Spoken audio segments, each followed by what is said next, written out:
ಯಾಕೆ ಜನಾರ್ದನ ಪೂಜಾರಿಯವರು ಪ್ರೈಮರೀಸ್ನ ಎದುರಿಸಬೇಕಾದಂಥ ಸಂದರ್ಭ ಬಂತು? ತಮ್ಮಷ್ಟೇ ಹಿರಿಯ ನಾಯಕರು, ಅದಕ್ಕೂ ತಮ್ಮಷ್ಟೇ ವರ್ಚಸ್ವಿ ಒಂದು ಕ್ಷೇತ್ರವನ್ನು ಅವರ ಆಯ್ಕೆ ಯುನಾನಿಮಸ್ ಆಗಿ ಆಗಬೇಕಾಗಿತ್ತಲ್ವಾ? Why did it come to his constituency? I don't know whether it should be unanimous or not. That is not my concern. That's a concern of the party. I am not a spokesperson of the party on this.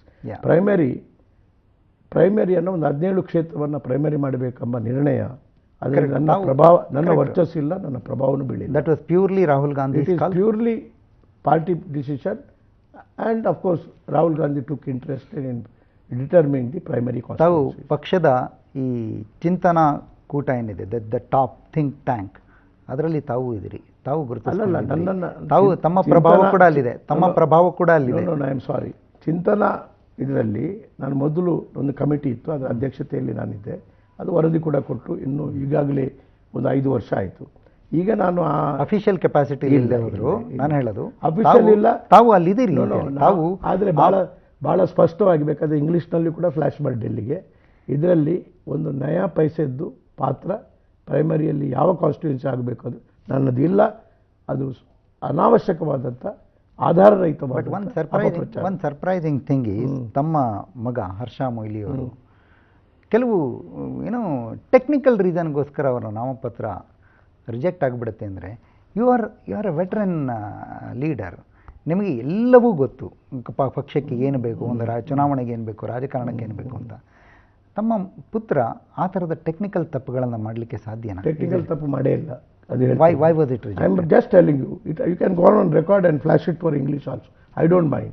I am telling you, ಅವರು ಅಲ್ಲಿ ಅವರನ್ನು ರಮನಾಥ್ ರೈ ಅವರು DCC president, Khader ಮತ್ತು ಎಲ್ಲ ಕಾಂಗ್ರೆಸ್ಸಿನ ಶಾಸಕರು ಕರೆದಿದ್ದರು.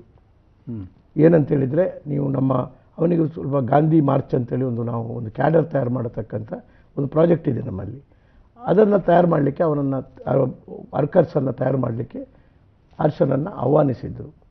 ಹರ್ಷ ಮೊದಲಿಗೆ ಕೂಡ ಪ್ರಚಾರ ನಮ್ಮ ಮಟ್ಟಿಗೆ ಮಾಡ್ತಾನೆ ಹೊರತು ಇಡೀ ಪಕ್ಷದ ಮಟ್ಟಿಗೆ ಪ್ರಚಾರ ಮಾಡ್ತಾ ಇರಲಿಲ್ಲ. ಮತ್ತು ಹರ್ಷನಿಗೆ ಸ್ಪರ್ಧೆ ಮಾಡಬೇಕೆಂಬ ಆಕಾಂಕ್ಷೆನೇ ಇರಲಿಲ್ಲ ಮಂಗಳೂರಿಗೆ ಹೋಗುವವರೆಗೆ. ಮತ್ತು ಯಾರು ಕರ್ಕೊಂಡು ಬಂದಿದ್ದು? ಅದೇ ರಮನಾಥ್ ರೈ ಅವರೇ ಕಳಿಸಿದ್ರು. ಹೋಗುವಾಗಲೂ ಕೂಡ ಅವನಿಗೆ ನಾನು ಭಾಗವಹಿಸಬೇಕು ಚುನಾವಣೆಯಲ್ಲಿ. ಬಟ್ ಜಿಲ್ಲಾ ಘಟಕದಿಂದ ಹೋದ ಹೆಸರಲ್ಲಿ ಪಟ್ಟಿಯಲ್ಲಿ ಜನಾರ್ದನ್ ಪೂಜಾರಿ ಅವರ ಹೆಸರು ಮಾತ್ರ ಇತ್ತು. ಸ್ವಲ್ಪ ಕೇಳಿ, ಆ ಟೈಮ್ನಲ್ಲಿ ಅವನು ತಾನು ಸ್ಪರ್ಧೆ ಮಾಡಬೇಕೆಂಬ ಆಕಾಂಕ್ಷೆ ಯಾರಿಗೂ ವ್ಯಕ್ತಪಡಿಸಲಿಲ್ಲ.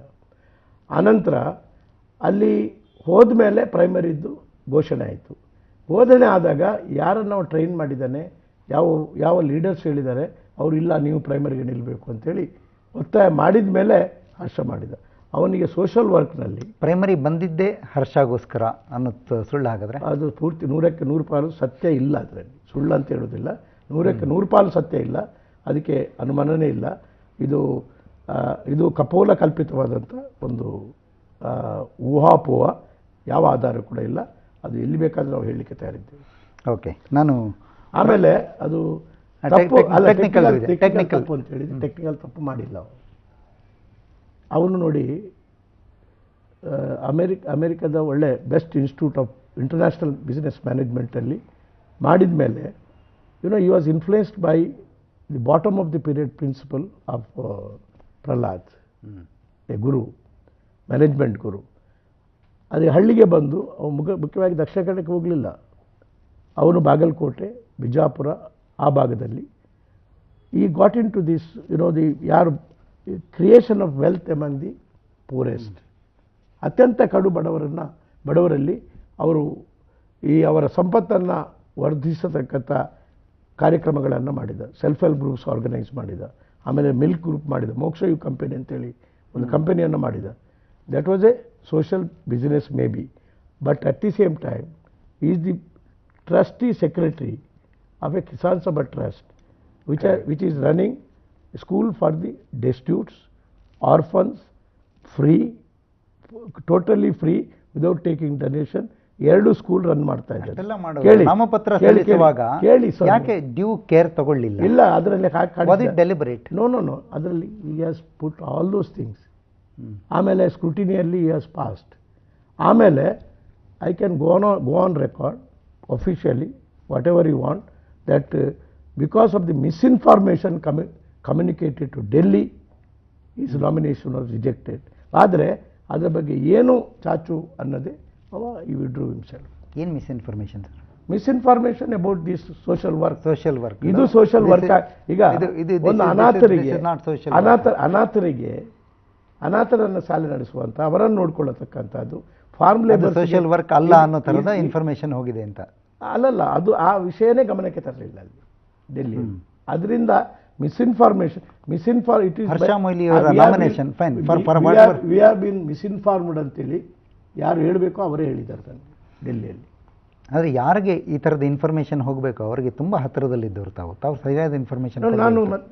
ನಾನು ಒಮ್ಮೆ ಅದು ಡಿಕ್ಲೇರ್ ಮಾಡಿದ ಮೇಲೆ ನಾನು ಅದನ್ನು ಪುನಃ ಇನ್ಫಾರ್ಮೇಷನ್ ಹೋಗೋ ಟೈಮ್ನಲ್ಲಿ ಗೊತ್ತಿರಲಿಲ್ಲ. I was taken unaware. ನಿಮಗೆ ಬೇಸರ ಇದೆಯಾ ಹರ್ಷ ಮೊಯ್ಲಿ ಅವರ ನಾಮಿನೇಷನ್ ರಿಜೆಕ್ಟ್ ಆಗಿದೆ? ಅವ ಅಲ್ಲಿ ಸ್ಪರ್ಧೆ ಮಾಡಬೇಕೆಂಬ ಆಶೆನೂ ನನಗೆ ಇರಲಿಲ್ಲ, ಹರ್ಷನಿಗೂ ಇರಲಿಲ್ಲ. ಹಾಗಿದ್ಮೇಲೆ ಮುಂಚೆನೇ ವಿಡ್ರಾ ಮಾಡಿಸ್ಬಿಡ್ಬೋದಿತ್ತಲ್ಲ. ವಿಡ್ರಾ ಮಾಡೋ ಪ್ರಶ್ನೆ ಎಲ್ಲಿದೆ? ಇದೊಂದು ಪ್ರೈಮರಿ ಬಂದಾಗ ಒಬ್ಬ ಪಕ್ಷದ ಕಾರ್ಯಕರ್ತನಾಗಿ ನಿಲ್ಲದೇ ಇರಬಹುದಾಗಿತ್ತು. ತಾವು ತಮ್ಮ ಸ್ನೇಹಿತರು ನಾನಂತೂ ಅವರು ನಿಲ್ಲಬೇಕು ಅಂತ ಹೇಳಲಿಲ್ಲ. ಹರ್ಷನ ನಿಲ್ಲಬೇಕು ಅಂತೇಳಿ ಎಲ್ಲರೂ ಕೂಡ ಪ್ರೋತ್ಸಾಹ ಮಾಡಿದರೆ ನಿಂತರು ಹೊರತು ಜನಾರ್ದನ ಪೂಜಾರಿಯನ್ನು ತಪ್ಪಿಸಬೇಕು ಎಂಬ ಈ ಕುತಂತ್ರದ ರಾಜಕೀಯ ಇದೆಲ್ಲ ನನ್ನ ಜೀವಮಾನದಲ್ಲಿ ಮಾಡಲಿಲ್ಲ. ಹರ್ಷಂತೂ ಅದರ ಬಗ್ಗೆ ಇಲ್ಲವೇ ಇಲ್ಲ. Is an innocent politician. Veerappa ಮೊಯ್ಲಿಯವರು ಕೇಂದ್ರದ ನಮ್ಮ ಪಕ್ಷದ ಹೈಕಮಾಂಡಲ್ಲಿ ತುಂಬ ಪ್ರಭಾವಿ ನಾಯಕರು ಅಂತ ಗುರುತಿಸ್ಕೊಂಡಿದ್ದಾರೆ. ಏನೋ ವೀರಪ್ಪ ಮೊಯ್ಲಿಯವರ ಮಾತು ಅಲ್ಲಿ ತುಂಬ ಚೆನ್ನಾಗಿ ನಡೆಯುತ್ತೆ ಅಂಥೇಳಿ.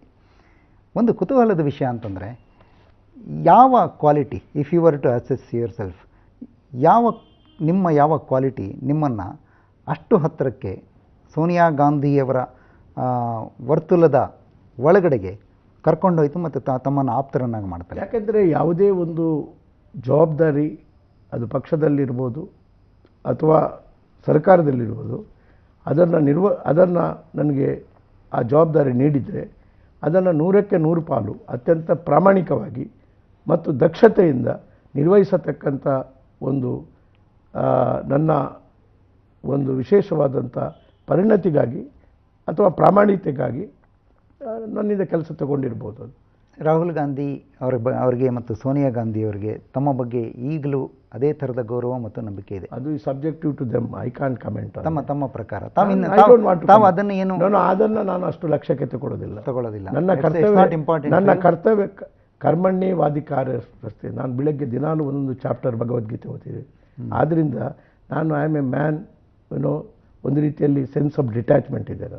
ನನ್ನ ಕೆಲಸ ಮಾಡೋದು, ಅದನ್ನು ಬಿಟ್ಟುಬಿಡೋದು, ಫಲ ನಾನು ಅಪೇಕ್ಷೆ ಮಾಡೋದಿಲ್ಲ.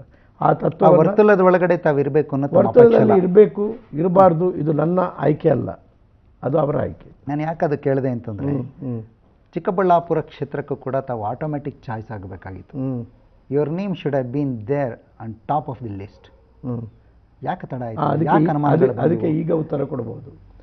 ನಾನು ಕೇಂದ್ರದ ಚುನಾವಣಾ ಸಮಿತಿಯಲ್ಲಿ ನಾನು ಒಬ್ಬ ಸದಸ್ಯ, ಆಹ್ವಾನಿತ ಸದಸ್ಯ ಅಲ್ಲ, ರೆಗ್ಯುಲರ್. ಕರೆಕ್ಟ್.